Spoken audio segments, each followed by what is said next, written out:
वेदांत परिभाषा, वेदांत परिभाषा ग्रंथ में पेज नंबर 169 पूर्व पक्षी शंका कर रहा है ननु इत्यादि से। क्या कह रहा है कि ननु वाक्यार्थस्य अशक्यतया कथम शक्य संबंध रूपा लक्षणा। मतलब बात यह चल रही थी कि लक्षणा का निरूपण होने के बाद बताया गया लक्षणा का बीज, और उसके बाद बताया गया कि लक्षणा यह केवल पद की ही होती है, ये बात नहीं, अपितु वाक्य की भी होती है। और वाक्य की लक्षणा होती है, इस बात को सिद्ध कर दिया कल उदाहरण देकर। गंभीरायाम नद्याम घोष, इस वाक्य में केवल पद की लक्षणा करने से काम नहीं चलता, अपितु वाक्य की ही लक्षणा करनी पड़ती है। तब पूर्व पक्षी अब शंका कर रहा है कि वाक्य की लक्षणा कैसी कर पाओगे, क्योंकि लक्षणा का लक्षण ही है क्या, शक्य संबंधो लक्षण। और शक्यार्थ पद का होता है या वाक्य का होता है, तो पद का होता है। पद का एक अपना कोई शक्यार्थ होता है, वाच्यार्थ होता है, वाक्य का नहीं। अब वाक्य का कोई शक्यार्थ ही नहीं है तो शक्य संबंधो लक्षणा लक्षण कैसा बनेगा, ऐसी शंका कर रहा है कौन, पूर्व पक्ष। तो वही ननु वाक्यार्थस्य अशक्यतया, वाक्यार्थ के लिए कोई शक्यार्थ न होने से कथम शक्य संबंध रूपा लक्षणा, तो शक्य संबंध ये लक्षणा का लक्षण है, तो शक्य संबंध रूपा लक्षणा कैसी हो पाएगी, ये उसका कहना है। क्योंकि वाक्य के लिए कोई शक्य नहीं होता है, ये उसका कहना। ठीक है। ननु वाक्यार्थस्य अशक्यतया कथम शक्य संबंध रूपा लक्षणा, प्रश्न हुआ, उत्तर दे रहे उच्यते, मिला। आगे देखिए, शक्त्या यत् पद संबंधेन ज्ञाप्यते, अर्धविराम, तत्संबंधो लक्षणा। ठीक, इस वाक्य का थोड़ा अन्वय करते हैं। तो कैसे, पद संबंधेन, पद संबंधेन शक्त्या यत् ज्ञाप्यते। आगे सर अर्थ को देखिए भाई, तो पद के संबंध शक्ति से यत् ज्ञाप्यते, तो पद का संबंध है कि नहीं, तो जो शक्ति, उस शक्ति के द्वारा यत् ज्ञाप्यते, ज्ञाप्यते का अर्थ लिखिए बोध्यते, जो बोधित होता है, जो ज्ञात होता है, तत्संबंधो लक्षण, उस बोध्यार्थ के साथ संबंध होना, यही है लक्षण। कहने का तात्पर्य, ग्रंथकार इस बात को कहना चाहते हैं कि लक्षणा का लक्षण शक्य संबंधो लक्षणा ऐसा नहीं, अपितु बोध्य संबंधो लक्षणा ऐसा करेंगे, तब तो वाक्य की भी लक्षणा हो जाएगी। पूर्व पक्ष ने क्या कहा था कि पद का शक्यार्थ होता है, अतः शक्य संबंधो लक्षणा घट जाएगा, किंतु वाक्य का कोई शक्यार्थ नहीं होता है, तब शक्य संबंधो लक्षणा कैसा हो पाएगा। तब उत्तर दिया, हमारे मत में शक्य संबंधो लक्षणा ये लक्षण ही नहीं है, अपितु बोध्य संबंध लक्षणा ऐसा लक्षण है। और पद के द्वारा जैसा कोई अर्थ बोधित होता है, बोध्य होता है, उसी प्रकार वाक्य के द्वारा भी किस अर्थ का अर्थ बोध्य होता ही है, तो जो बोध्य अर्थ है उसका संबंध लक्षणा ऐसा कर लेंगे, तब तो वाक्य की भी लक्षणा बन जाएगी, ये उनका कहना है सिद्धांतियों का।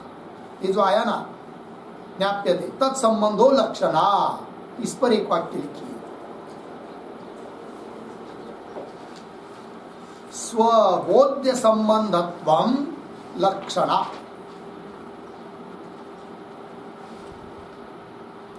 स्वबोध्य संबंधत्वम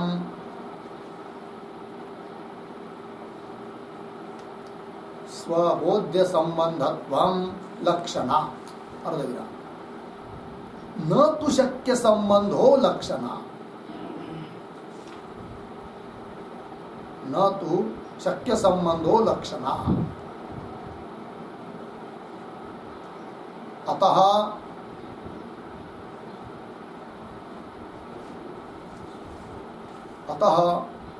पद वाक्य उभय साधारणम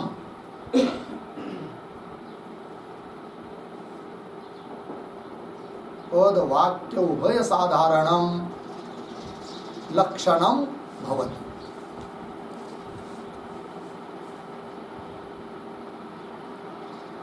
लक्षणम भवति पूर्णविराम वाक्य लक्षणायाः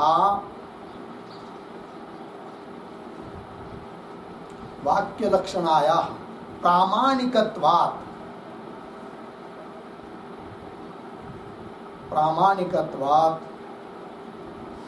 तत्साधारण लक्षणस्य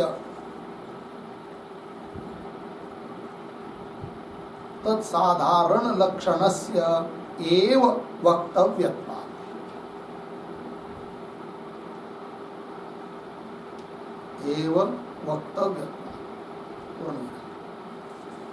न तु शक्य संबंधत्वं लक्षणम न तु शक्य संबंधत्वं लक्षणम अर्धविराम वाक्य लक्षणायाम अव्याप्तेः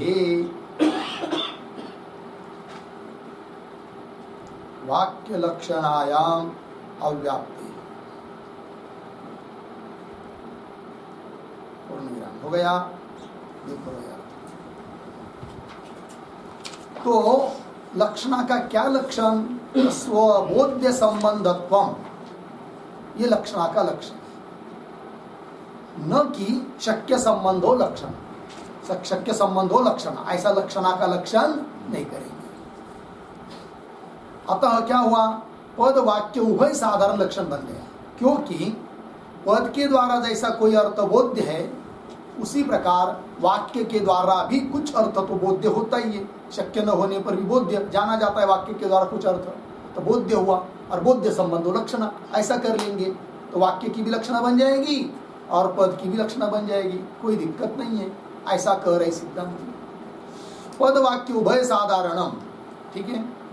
और दूसरी बात वाक्य की भी लक्षणा होती है वो प्रामाणिक है बहुत लोगों ने मानी है तो वाक्य लक्षणा यहाँ प्रामाणिकत्वात् प्रामाणिक होने से लक्षणा का ऐसा ही बनाना चाहिए कि जो दोनों में चला जाए तो वही लिखा है प्रामाणिकत्वात् तत्साधारण लक्षण से वक्तव्यत्वात् साधारण लक्षण मतलब पद की लक्षणा करेंगे उस समय उसमें भी समन्वित होगा और वाक्य की लक्षणा करेंगे तो वहां पर भी समन्वित होगा।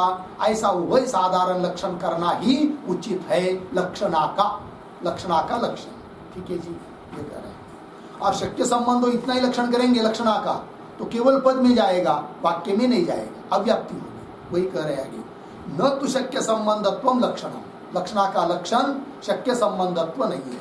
क्यों भाई वाक्य लक्षणायाम अव्याप्ति वाक्य लक्षणा में उसकी क्या होगी अव्याप्ति होगी इसलिए होगा इतना। चलिए अब मूल में तत्संबंधो लक्षणा पूर्ण विराम आगे शक्ति ज्ञाप्यश्च यथा पदार्थः तथा वाक्यार्थः अपि इति न काचित अनुपपत्ति ही लग गया जी। उसी का स्पष्टीकरण किया उभय साधारण लक्षण किया तो दोनों जगह समन्वित हो जाएगा इस बात को बता रहे। तो शक्ति ज्ञाप्य यथा पदार्थ पद का अर्थ पदार्थ जैसा शक्ति ज्ञाप्य है शक्ति से बोध्य है जैसे घट पद और घट पद से ज्ञाप्य अर्थ हुआ कौन कम्बुग्रीवादिमान अर्थ शक्ति वृत्ति से ज्ञाप्य हुआ ठीक। तो शक्ति ज्ञाप्य यथा पदार्थ तथा वाक्यार्थ अपि वाक्य का जो अर्थ है वो भी क्या है ज्ञाप्य है बोध्य है अतः उसका संबंध लक्षणा बन जाएगी। वाक्यार्थ अपि इति ऐसा होने से न काचित अनुपपत्ति है इसलिए वाक्यार्थ की लक्षणा बनाने में अब कोई अनुपपत्ति नहीं है, क्योंकि जैसा पद के द्वारा पदार्थ ज्ञाप्य है उसी प्रकार वाक्य के द्वारा भी अर्थ ज्ञाप्य होता ही है। वही लिखा तथा वाक्यार्थ अपि, ये पद आया अभी अभी, वाक्यार्थ अपि इस पर लिखते एक वाक्य, शक्त्या साक्षात् ज्ञाप्य पदार्थ, शक्त्या साक्षात् ज्ञाप्य पदार्थ, अर्धविराम, वाक्यार्थ तु, वाक्यार्थ तु परंपरया, परंपरया पदार्थ प्रतिपादन द्वारा,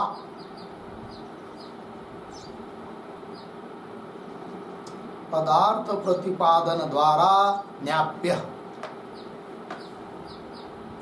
ज्ञाप्य अर्धविराम, अतः न काचित अनुपपत्ति, न काचित अनुपपत्ति, हो गया जी। देखो भाई, शक्त्या साक्षात ज्ञाप्य पदार्थ, शक्ति वृत्ति से साक्षात ज्ञाप्य है कौन? पदार्थ, और वाक्यार्थ वो भी ज्ञाप्य है, साक्षात नहीं, परंपरा से। तो वही दे रहे, वाक्यार्थ तो परंपरया, कैसे परंपरया? पदार्थ प्रतिपादन द्वारा ज्ञाप्य, मतलब पद, वाक्य में क्या होते, पद ही तो होते हैं, तो उन पदों के द्वारा अपने अपने अर्थ का ज्ञान होता है, और सभी पदार्थ का ज्ञान होने के बाद सभी पदार्थों का एक दूसरे के साथ अन्वय संबंध होना, वही वाक्यार्थ है। तो परंपरा से वाक्यार्थ भी हुआ क्या? ज्ञाप्य हुआ। ठीक है, तो वही लिखा, वाक्यार्थ तो परंपरया, परंपरा मतलब कैसे? पदार्थ प्रतिपादन द्वारा ज्ञाप्य, अतः न काचित अनुपत्ति, अनुपत्ति नहीं है, मतलब क्या? वाक्य की लक्षणा करने में अब कोई दिक्कत नहीं है, क्योंकि हमारे मत में अब लक्षणा का लक्षण शक्य संबंधो लक्षणा ऐसा नहीं है, अपितु बोध्य संबंधो लक्षणा ऐसा है। हो गया जी, आगे चलिए। तो यहां तक सिद्ध हो गया भाई कि वाक्य की भी लक्षणा होती है। अब और प्रमाण दे रहे हैं, वाक्य की लक्षणा होती है इस बात को सिद्ध करने के लिए। वाक्य की लक्षणा होती है तो सिद्ध हुआ, वाक्य की लक्षणा है, किंतु वाक्य की लक्षण भी प्रामाणिक है, इस बात को बताने के लिए कुछ कर रहे ग्रंथकार आगे। एवं, मिला पंक्ति, एवं अर्थवाद वाक्याना, एवं के पहले अवतरणिका के रूप में छोटा वाक्य लिखिए, वाक्य लक्षणायाः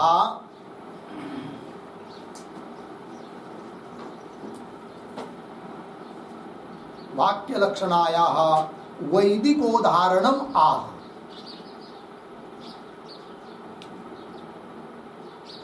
वैदिकोदाहरणम आह एवं इति।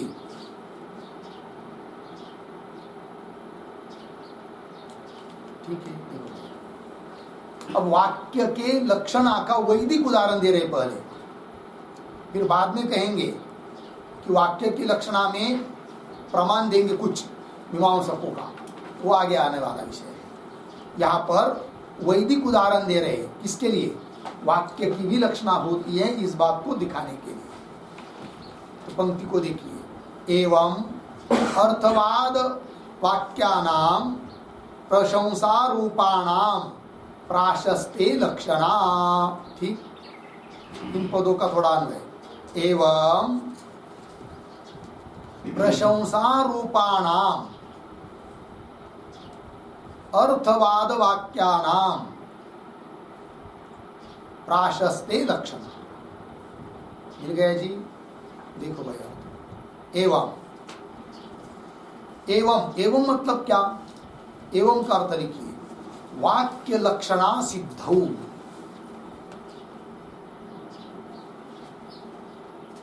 वाक्य लक्षणा सिद्धौ।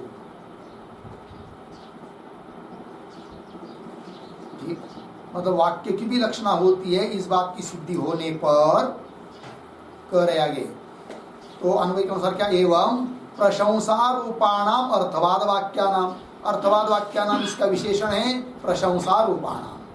तो प्रशंसा स्वरूप जो अर्थवाद वाक्य है उनकी भी लक्षणा होती है, किसमें, प्राशस्ते, प्राशस्त अर्थ में उनकी लक्षणा होती है, अर्थात वाक्य अर्थ की लक्षणा होती है।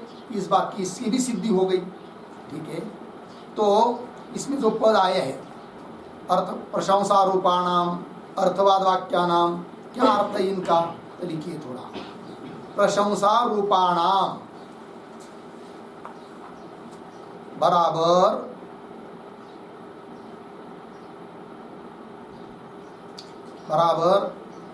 प्रशंसार्थ प्रतिपादकानाम, प्रशंसार्थ प्रतिपादकानाम,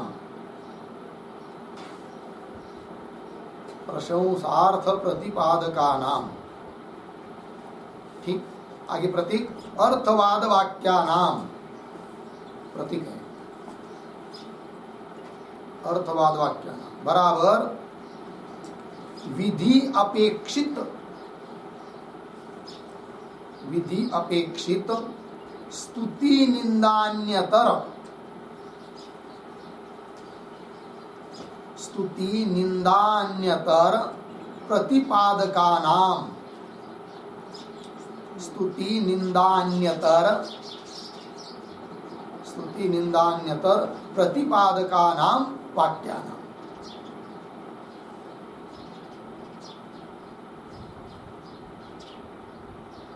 ठीक है, प्रतिपादकानाम वाक्यानाम। आगे प्रतीक प्राशस्ते बराबर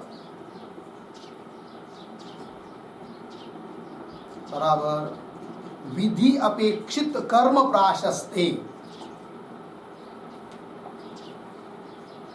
विधि अपेक्षित कर्म प्राशस्ते बराबर कर्म प्रशंसायाम, कर्म प्रशंसायाम। हो गया। अब चलिए मूल वाक्य का अर्थ देखिए। एवं प्रशंसा रूपाणाम अर्थवाद वाक्यानाम, तो प्रशंसा रूप है अर्थवाद वाक्य। प्रशंसा रूप है मतलब क्या, प्रशंसा अर्थ के प्रतिपादक है। प्रशंसा कहती स्तुति, तो स्तुति या निंदा। ठीक है जी, हाँ। तो प्रशंसा रूपाणाम प्रशंसार्थ प्रतिपादक है वाक्य, कौन, अर्थवाद वाक्य। तो अर्थवाद वाक्य मतलब क्या, तो विधि अपेक्षित, विधि वाक्यों के लिए अपेक्षित, विधि जो प्रवर्तना प्रेरणा उसके लिए अपेक्षित है कौन, स्तुति। व्यवहार में भी ऐसा ही होता है। समझ लीजिए किसी को आपने बता दिया, कोई काम विधान कर दिया कि भाई ये सूत्र याद करो, है कि नहीं, किंतु मान नहीं रहा है, विधान तो कर दिया, प्रवृत्त नहीं हो रहा है, तब बताना पड़ता है ये सूत्र यदि याद करोगे तो तुमको इतना इतना बख्शिश मिलेगा, या ऐसा कुछ होगा, या ज्ञान होगा। ऐसी स्तुति कर दिया थोड़ी सी, तो क्या होता है, फिर आदमी प्रवृत्त हो जाता है विधेय अर्थ में। तो ठीक है, फिर कर लेता हूँ सूत्र याद, जो भी कुछ हो। तो मतलब क्या, तो विधि वाक्यों के द्वारा प्रतिपादित जो विधेय अर्थ, उस विधेय अर्थ में प्रवृत्त होने के लिए वो विधि वाक्य अपेक्षा करते हैं, किसकी, प्रशंसा की। और वो प्रशंसा करने वाले होते हैं कौन, अर्थवाद वाक्य। ठीक है जी। तो निषेध्य अर्थ की निंदा करने वाले जो वाक्य वो भी अर्थवाद वाक्य होते हैं, क्योंकि निषेध्य अर्थ के लिए भी अपेक्षा होती है, किसकी, निंदा की, उसमें प्रवृत्ति न हो इसलिए। और विधेय अर्थ के लिए अपेक्षा होती है किसकी, प्रशंसा की। वही कह रहे। तो अर्थवाद वाक्यानाम मतलब विधि अपेक्षित स्तुति निंदा, स्तुति या निंदा अन्यतर दोनों में से कोई है, प्रतिपादकानाम वाक्यानाम, ऐसे वाक्यों की, है कि नहीं, प्रशंसा रूप जो अर्थवाद वाक्य है उन अर्थवाद वाक्यों की भी होती है लक्षण। किसमें, तो लिखा है मूल में प्राशस्त्य। प्राशस्त्य मतलब क्या, अर्थ लिख के दिया आपको, विधि अपेक्षित कर्म प्राशस्त्य, विधि वाक्यों के लिए अपेक्षित जो कर्म की प्रशंसा, कर्म की स्तुति, उसमें लक्षणा होती है विधि वाक्य अर्थवाद वाक्यों की। ठीक है, चलिए। एवं प्रशंसा रूपाणाम अर्थवाद वाक्यानाम प्राशस्त्य लक्षण। ठीक है, उदाहरण दे रहे, स अरोदित इत्यादि निंदार्थ वाक्या नाम निंदितत्व लक्षणा। अच्छा, जैसे प्रशंसारूप अर्थवाद वाक्यों की लक्षणा प्राशस्त्य में होती है, उस प्रकार क्या निंदार्थक जो अर्थवाद वाक्य है उनकी भी लक्षणा होती है। किस अर्थ में? निंदितत्व अर्थ में। निंदितत्व अर्थ में लक्षणा होती है किनकी? वाक्यों की। कौन वाक्यों की? अर्थवाद वाक्यों की। किस प्रकार के अर्थवाद वाक्यों की? निंदापरक अर्थवाद वाक्यों की निंदितत्व अर्थ में क्या होती है? लक्षणा। कुल मिलाकर कहने का तात्पर्य इतना ही, क्या वाक्य की भी लक्षणा होती है, उसके लिए उदाहरण। तो सरोदित एक वाक्य है कि नहीं? श्रुति वाक्य है वो वाक्य पूरा ये होता है क्या? स अरोदित यद अरोदित तद रुद्रस्य रुद्रत्वम, ऐसा वाक्य आता है। ठीक है जी। तो वो प्रसंग ये होता है कि जैसे कि एक याग है, बर्हिषि नाम का याग, उस याग में रजत को दान नहीं देना चाहिए, ऐसा निषेध है। दान नहीं देना चाहिए, निषेध है रजत दान का, है कि नहीं? और यदि कोई निषेध होने पर भी रजत का दान देगा तो होगा क्या? उसको दुख प्राप्त होगा, वो रोएगा, क्योंकि रजत जो है वो दुख से ही प्राप्त हुआ है कि नहीं? स अरोदित, वो रोया, तब वो ये प्राप्त हुआ, क्या? रजत प्राप्त हुआ। और वही रुद्र का रुद्रत्व है। रजत को यदि कोई दान देता है, उस दान देने वाले को रुलाना, यही रुद्र का रुद्रत्व है, ऐसा वाक्य है। तो प्रसंग ये हुआ था थोड़े में कि देवता लोग और असुर लोग, इनका युद्ध होने वाला था। ठीक है, अब युद्ध होना है तो असुर तो ऐसे ही होते हैं, है कि नहीं? किंतु देवता लोग तो बहुत आभूषण शरीर पर रखे हुए रहते हैं, भारी भारी कपड़े और आभूषण, अलंकार, सोने के चांदी के सब अलंकार होते हैं उनके शरीर पर, देवताओं के शरीर पर। तब देवता लोगों ने विचार किया असुरों के साथ युद्ध करना है, तो युद्ध में सब ये अलंकार सब इधर उधर टूट टाट जाएंगे, है कि नहीं? तब वो ठीक नहीं है। तब ऐसा करते सब अलंकार निकाल के रखते हैं, फिर युद्ध करने के लिए जाते हैं। तब देवता लोगों ने क्या किया? अपने शरीर के ऊपर जितने भी भूषण थे, आभूषण थे, वो सब निकाले और अग्नि के पास दे दिए, है कि नहीं? और अग्नि को कहा, इनको, इन अलंकारों को तुम संभालो, जब तक हम युद्ध करके आते हैं, तो बाद में फिर हमको दे देना। तो अग्नि ने सोचा ठीक है, तो अग्नि ने रख लिया अपने पास। किंतु अग्नि ने विचार किया, वो देवता लोग तो इतने शरीर मुठ भर छोटे, बहुत थोड़ा कम संख्या में है देवता, और असुर बहुत संख्या में है। ये देवता जाएंगे युद्ध करने के लिए, थोड़ी इनका विजय होने वाला, ये तो मारे जाएंगे, और जब मारे जाएंगे तब ये सब अलंकार ये अपने हो जाएंगे। तो उसकी अपेक्षा चलो ये अलंकार लेकर अभी ही चले जाते हैं। तो अलंकार को लेकर भाग गया कौन? अग्नि। इधर देवता और असुरों का बहुत युद्ध हुआ, कुछ दिन चला। युद्ध समाप्त होने के बाद देवता लोगों ने सोचा चलो असुर तो हार गए, हम जीत गए, अब अपने अपने घर में जाते हैं। किंतु जाते जाते अपने अलंकार जो रखे हैं अग्नि के पास, वहां से ले लेते हैं, फिर चले जाएंगे। आते हैं सब देवता लोग अलंकार लेने के लिए, देखते हैं तो अग्नि है नहीं वहां पर। फिर विचार किया उन लोगों ने, देवता लोगों ने, कहा गया, तो चिंतन में उनको समझ में आया तो कहीं भाग गया है। फिर देवता लोग वहां गए और उसको भागते हुए पकड़ा और बहुत पीटा उसको, अग्नि देवता को। तो वो रोने लगा। जब वो रोया तो जो आंसू टपके उससे बना क्या? रजत। तो दुख से बना है कौन? रजत। अतः याग में रजत को दान नहीं देना चाहिए, ऐसा ये वाक्य है, अर्थवाद वाक्य है। स अरोदित इत्यादि, तो वही लिखा है, देखिए, स अरोदित इत्यादि निंदार्थ वाक्या नाम, निंदा परक जो वाक्य है अर्थवाद वाक्य, उनकी भी लक्षणा होती है। किस अर्थ में? निंदितत्वे, निंदितत्व अर्थ में उनकी लक्षणा होती है। ठीक है ना? निंदितत्वे, इस पर एक छोटा वाक्य,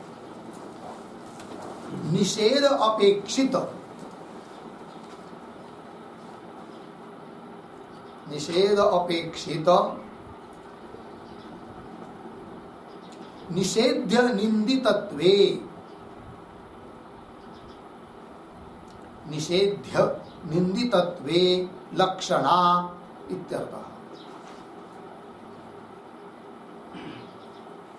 ठीक है जी।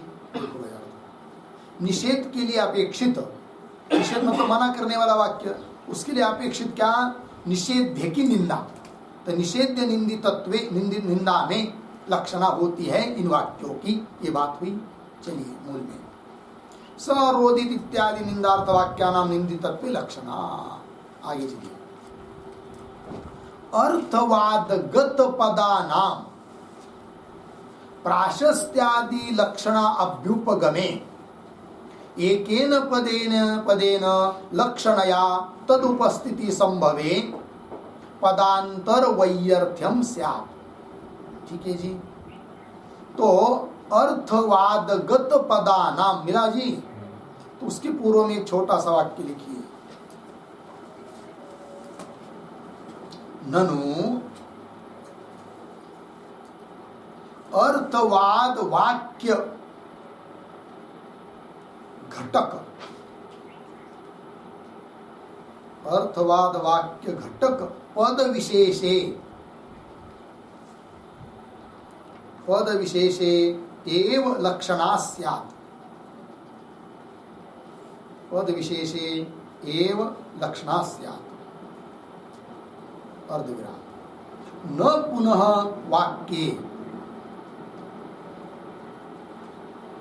न पुनः वाक्ये इति अतः आह,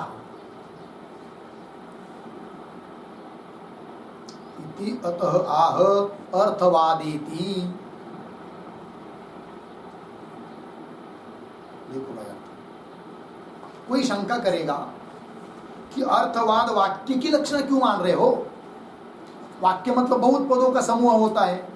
उस अर्थवाद वाक्य में जो बहुत सारे पद, उन बहुत पदों में से किसी एक पद की लक्षणा मान लो, समस्त वाक्य की लक्षणा मानने की क्या जरूरत है? ऐसे यदि कोई शंका करता है तब उसको उत्तर दे रहे अर्थवादगत इत्यादि मूल पंक्ति से। ननु अर्थवाद वाक्य घटक, अर्थवाद वाक्य में घटक, घटकीभूत जो एक एक पद है, बहुत सारे पद है, तो उसमें पद विशेष है, उसमें किसी एक पद में लक्षणा स्यात् लक्षणा मान लो। न पुनः वाक्य, पूर्ण वाक्य में लक्षणा मानने की क्या जरूरत है? न पुनः वाक्य इत्यतः ऐसा कोई कहता है तो उत्तर दे रहे अर्थवादगत पदानाम, अर्थवादगत मतलब अर्थवाद वाक्य में विद्यमान जो पद है उन पदानाम प्राशस्त्यादि लक्षणा अभ्युपगमे, उन पदों में से किसी एक पद की ही लक्षणा मानेंगे प्राशस्त्य अर्थ में, तो क्या होगा? प्राशस्त्यादि लक्षणा अभ्युपगमे एकेन पदेन लक्षणया, एक ही पद की लक्षणा मानने से लक्षणया तदुपस्थिति संभवे, तदुपस्थिति प्राशस्त्य उपस्थिति, तदुपस्थिति का अर्थ लिखिए प्राशस्त्य प्राप्ति संभवे, तदुपस्थिति संभवे का अर्थ लिखिए प्राशस्त्य प्राप्ति संभवे।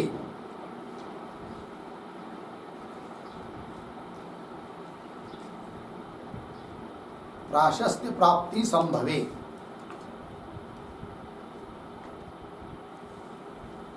हो गया इतना? चलिए, तो क्या अर्थ हुआ भाई? उस अर्थवाद वाक्य में घटकीभूत पदों में से किसी एक पद की ही यदि लक्षणा करके प्राशस्त्युरूप अर्थ की उपस्थिति मानोगे तो होगा क्या? आगे पदांतर वैयर्थ्यम स्यात्, ये दोष आएगा।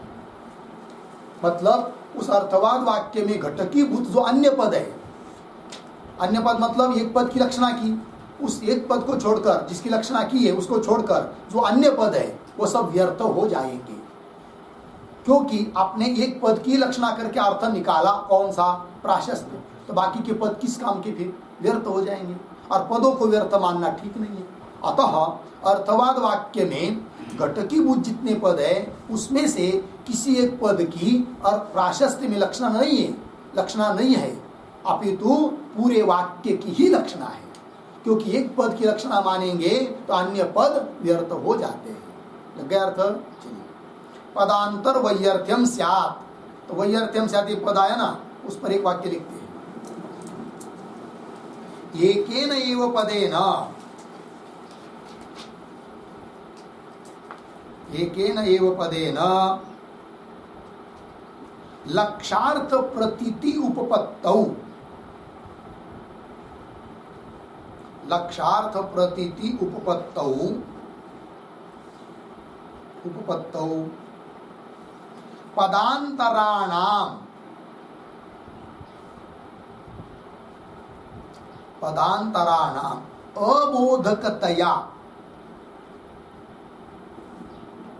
अबोधकतया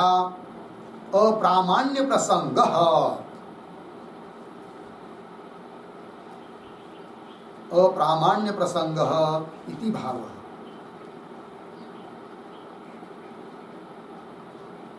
ठीक, देखो यार, एकेन एव पदेन लक्ष्यार्थ प्रतीति उपपत्तो, एक पद की लक्षणा करने से लक्ष्यार्थ की प्रतीति यदि हो जाएगी तो उपपत्तो होगा क्या?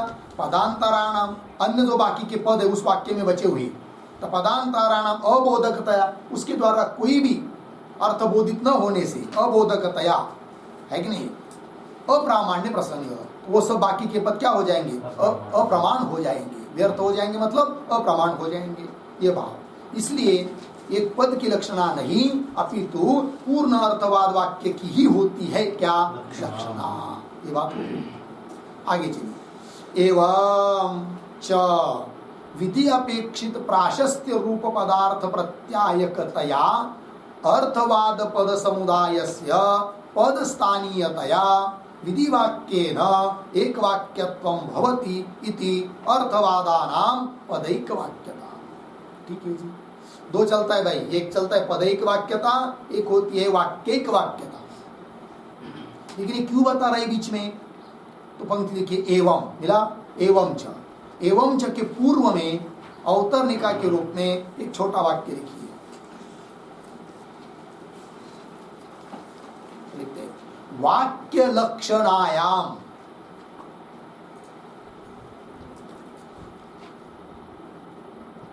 वाक्य लक्षणायाम पदैक वाक्यताम प्रमाणयति, पदैक वाक्यताम प्रमाणयति एवं इति, एवं इति। ठीक है, देखो भाई अर्थ, तो वाक्य लक्षणायाम मतलब वाक्य की लक्षणा होने में प्रमाण दे रहे, किस बात का प्रमाण? पदैक वाक्यता।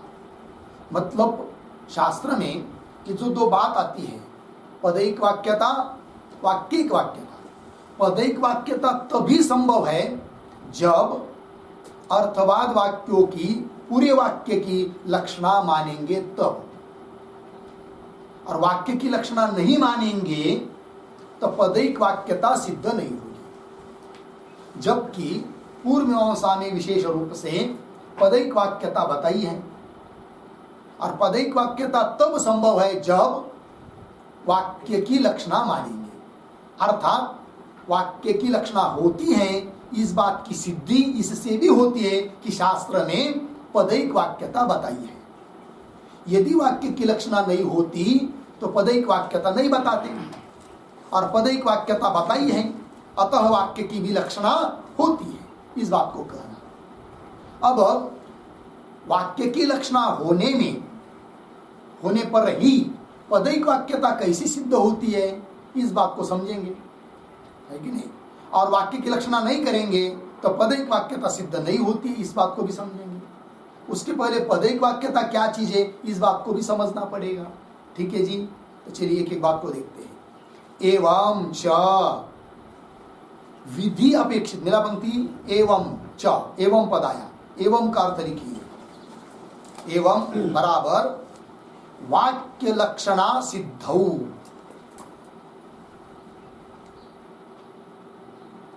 वाक्य लक्षणा सिद्धौ।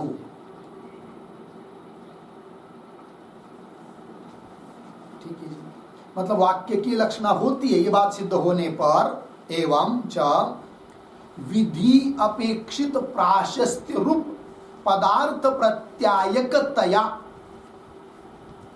अर्थवाद पद समुदायस्य पद स्थानीयतया विधि वाक्येन एक वाक्यत्वं भवति इति अर्थवादानां पदैक वाक्यता। ठीक है जी, देखो भाई, तो विधि अपेक्षित, विधि, विधि मतलब प्रवर्तना, विधि वाक्य, है कि नहीं? तो विधि के लिए अपेक्षित है कौन? प्राशस्त्य।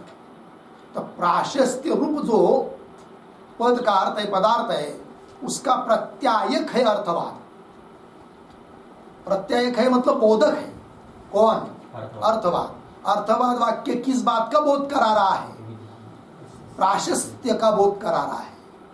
कैसा वो प्राशस्त्य? तो जिसकी विधि वाक्यों को अपेक्षा होती है। तो विधि वाक्य के लिए अपेक्षित जो प्राशस्त्य रूप पदार्थ, उस प्राशस्त्य रूप पदार्थ का प्रत्यायकतया, बोधकतया, बोधक होने से, है कि नहीं? बोधक है कौन? अर्थवाद वाक्य। तो प्रत्यायकतया अर्थवाद पद समुदायस्य, अर्थवाद पद समुदाय मतलब पदों का समुदाय मतलब वाक्य, ठीक है ना? वो पद स्थानीय है। पद स्थानीय है कौन? अर्थवाद वाक्य। मतलब एक पद का जो कार्य होता है वो कार्य उस पूरी वाक्य से हो रहा है, अर्थवाद वाक्य से हो रहा है। अतः अर्थवाद वाक्य क्या हुआ? पद स्थानीय हुआ। मतलब कैसे? जैसे कि प्राशस्त्य शब्द का उच्चारण करेंगे तो प्रशंसा अर्थ ध्यान में आता है। तो प्रशंसा अर्थ उपस्थित होने में एक ही पद काम कर रहा है, कौन सा? प्राशस्त्य। और उस प्राशस्त्य रूप अर्थ की उपस्थिति के लिए कारण है पूरा अर्थवाद वाक्य। तो एक पद के द्वारा जो काम बन रहा है, प्राशस्त्य की उपस्थिति हो रही है, उसी प्राशस्त्य की उपस्थिति पूर्ण अर्थवाद वाक्य से हो रही है। अतः पूरा अर्थवाद वाक्य कैसा हुआ? पद स्थानीय हुआ। ठीक है ना जी? तो देखिए भाई, अर्थवाद पद समुदायस्य पद स्थानीयतया मिला। पद स्थानीयतया, इसके ऊपर एक वाक्य लिखिए, पद स्थानीयतया लिखिए। यथा ही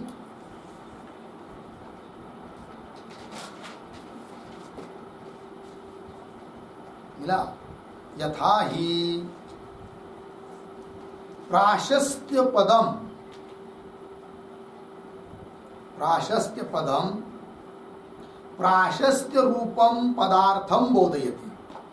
प्राशस्त्य रूपम, प्राशस्त्य रूपम पदार्थम बोधयति, बोधयति अर्धविराम। तद्वत् अर्थवादः अपि, तद्वत् अर्थवादः अपि प्राशस्त्य रूपम पदार्थम, प्राशस्त्य रूपम पदार्थम बोधयति।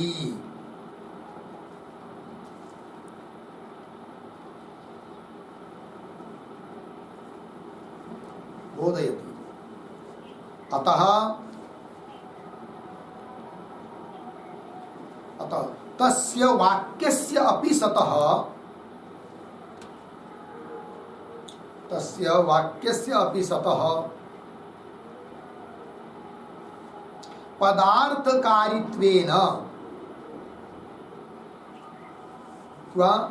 पदार्थ नहीं, पद कार्यकारित्वेन, ऐसे लिखिए, पद कार्यकारित्वेन,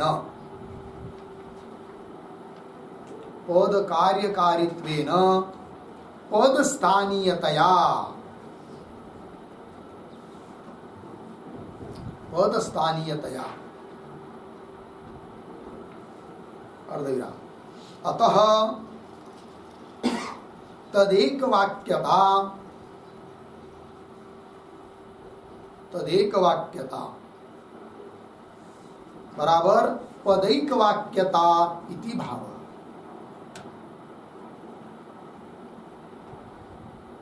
पदैक वाक्यता इति भाव। देखो भाई, तो यथा ही प्राशस्त्य रूपम, यथा ही प्राशस्त्य पदम, प्राशस्त्य पद है, क्या करता है वो पद? प्राशस्त्य रूपम पदार्थम बोधयति, प्रशंसा रूप पदार्थ का बोध कराता है कौन? प्राशस्त्य पद। जैसे कह दिया किसी ने, अरे वो उनकी प्रशंसा कर रहा है, मतलब उसकी स्तुति कर रहा है, अर्थ उपस्थित हो जाता है एक पद से। तो प्राशस्त्य पदम प्राशस्त्य रूपम पदार्थम बोधयति। उदाहरण तद्वत अर्थवाद अपनी, अर्थवाद पूरा वाक्य भी क्या कर रहा है, प्राशस्त्य रूप अर्थ का ही बोध करा रहा है। मतलब एक पद का जो कार्य है उसी कार्य को कर रहा है कौन, अर्थवाद वाक्य। अतः अर्थवाद वाक्य वाक्य होता हुआ भी वो क्या हुआ, पद स्थानीय हुआ, पद जैसा हुआ। ठीक है ना जी। हाँ। तद्वत अर्थवाद अपि प्राशस्त्य रूपम अर्थम पदार्थम बोधयति।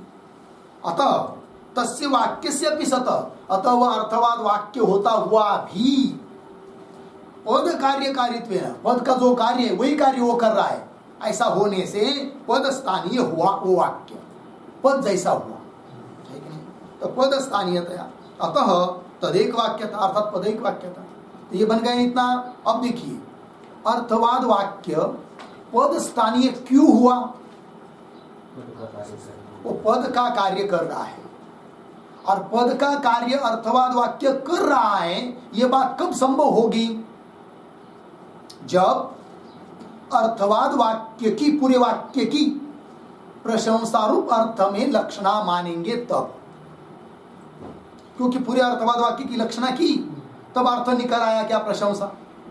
तो लक्ष्य बोधित कौन हुआ, प्रशंसा।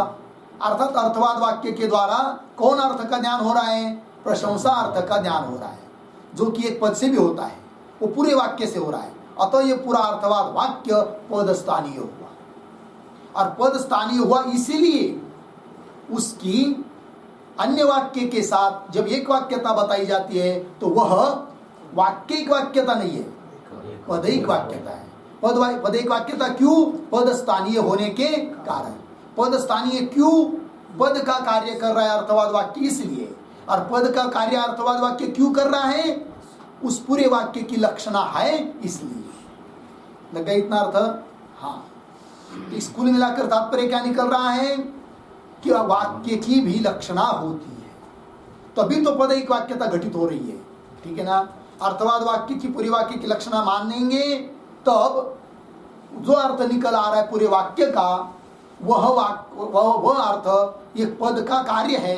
अतः उस वाक्य को पद मानते हैं, और उस पद को मानेंगे तो उस पदैक वाक्यता सिद्ध हो जाती है। लग गया इतना अर्थ जी। तो पंक्ति देखिए, एवं च विधि अपेक्षित प्राशस्त्य रूप पदार्थ प्रत्यायकतया अर्थवाद पद समुदायस्य पद स्थानीयता। अर्थवाद पद समुदाय, अर्थवाद पद समुदाय मतलब वाक्य। ठीक है ना, पूरा वाक्य वो पद स्थानीय हो गया। पद स्थानीयतया विधि वाक्य न, अब पद स्थानीय हो गया तो पदैक वाक्यता बना करना है हम लोगों को। किसके साथ, तो कर रहे विधि वाक्य न, विधि वाक्य के साथ अर्थवाद वाक्य की एक वाक्यता है। मतलब विधि वाक्य जिस अर्थ को बता रहा है उसी अर्थ को बता रहा है कौन, अर्थवाद वाक्य, स्तुति कराकर। मतलब विधि वाक्य प्रवृत्त करा रहा है, अब उस प्रवृत्ति कराने में ही तात्पर्य है अर्थवाद वाक्य का। अर्थात अर्थवाद वाक्य का स्वतंत्र कोई अलग काम नहीं है, जो विधि वाक्य का काम है वही काम है किसका, अर्थवाद वाक्य का। अर्थात दोनों का कहना एक है। तो फिर बोलेंगे भाई दोनों का कहना एक है तो दोनों की एक वाक्यता है, किंतु उसको वाक्यिक वाक्यता मानो ना। कोई कहेगा क्यों, कि विधि एक वाक्य हुआ और अर्थवाद ये भी वाक्य है और दोनों वाक्यों का तात्पर्य एक है, तो वाक्यिक वाक्यता कह नहीं चाहिए। किंतु वाक्यिक वाक्यता कही है क्या, नहीं। क्या कही है, पदैक वाक्यता कही है। वाक्य होता हुआ भी पदैक वाक्यता क्यों कही, इसलिए कि पूरे अर्थवाद वाक्य पद स्थानीय है। लग गया अर्थ, इसलिए पदैक वाक्यता सिद्ध हो जाती है। और पदैक वाक्यता होने के लिए क्या करना पड़ती है, फिर पूर्ण अर्थवाद वाक्य की लक्षणा, अर्थात वाक्य की लक्षणा बनती है। इसमें प्रमाण दिया किसका, पदैक वाक्यता का है, नहीं तो पदैक वाक्यता बनेगी ही नहीं, ये कहना। देखिए भाई, पद स्थानीयतया विधि वाक्य न, लग गया जी, विधि वाक्य के साथ तृतीया एक वाक्यत्वम, पता है ना, एक वाक्यत्वम मतलब क्या, एक वाक्यत्वम का अर्थ लिखिए एकार्थबोधकत्वम। एक वाक्यत्वम का मतलब है एकार्थबोधकत्वम। क्यों? तो लिखिए कौंस में, द्वयोः साकांक्षयोः, द्वयोः साकांक्षयोः परस्पर संबंधात्, परस्पर संबंधात्, पूर्ण विराम कौंस बंद।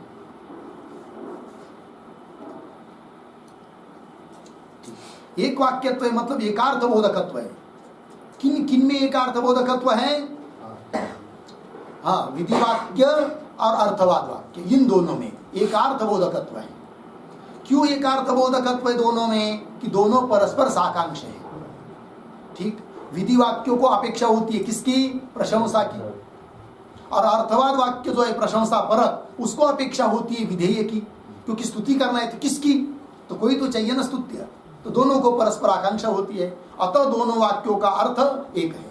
किंतु ये जो एक वाक्यत्व है मतलब एकार्थ बोधकत्व है, वो कैसा है? पदैक वाक्य रूप है, न कि वाक्य एक वाक्य रूप है। ठीक है जी। एक वाक्यत्वम भवति इति, इस प्रकार अर्थवादानाम पदैक वाक्यता। इसलिए अर्थवाद वाक्य की क्या हो जाती विधि वाक्य के साथ? पदैक वाक्यता। ठीक है। अब ये जो पद आया है अंतिम में पदैक वाक्यता आया ना, उस पर लिखते एक वाक्य, पदैक वाक्यत्वम बराबर, पदैक वाक्यत्वम बराबर, नंबर 1 व्याख्या बताते हैं। नंबर 1, पद रूप अर्थवाद वाक्यस्य,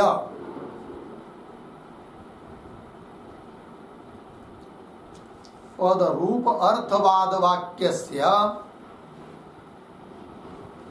विधि वाक्येन सह, विधि वाक्येन सह यद एक वाक्यत्वम,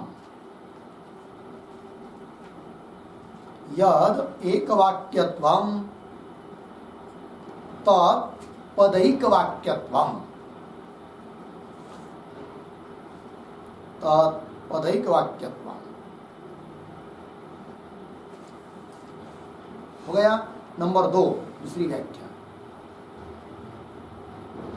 पदस्य वाक्येन सह,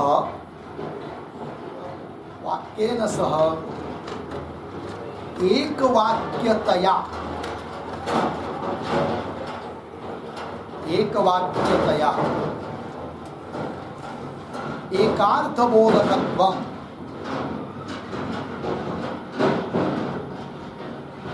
एकार्थ बोधकत्वम पदैक वाक्यत्वम,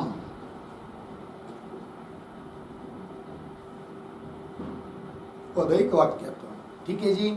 देखो भाई अर्थ, तो पहले वाक्य का पद रूप जो अर्थवाद वाक्य है, उस अर्थवाद वाक्य का विधि वाक्य के साथ जो यद एक वाक्यत्व, एक वाक्यत्व है, एकार्थ बोधकत्व है, उसी को कहते हैं पदैक वाक्यत्व। ठीक है जी। क्यों? पदस्य वाक्येन स, पद का वाक्य के साथ जो एक वाक्यतया, एक वाक्य रूप से एकार्थ बोधकत्व है, उसी का नाम है क्या? पदैक वाक्यत्व। ठीक है, मतलब दोनों के द्वारा एक ही अर्थ का निर्देश होना, ये हुआ पदैक वाक्यत्व। लग गया जी। तो इसका मतलब तात्पर्य क्या निकला? वाक्य की भी लक्षणा है, होती है। हो गया जी। अब प्रसंगवश बताया जा रहा है कि वाक्यिक वाक्यता क्या है। पदैक वाक्यता बताई अभी तक। अब आकांक्षा होगी, यदि इस प्रकार की पदैक वाक्यता होती है तो वाक्यिक वाक्यता क्या होती है वो बताओ। तो उस बात को बता रहे ग्रंथकार आगे के पृष्ठ पर, किंतु उसका विचार हम लोग करते हैं। ओम पूर्णमदः पूर्णमिदं पूर्णात् पूर्णमुदच्यते पूर्णस्य पूर्णमादाय पूर्णमेवावशिष्यते। ओम शांति शांति शांति।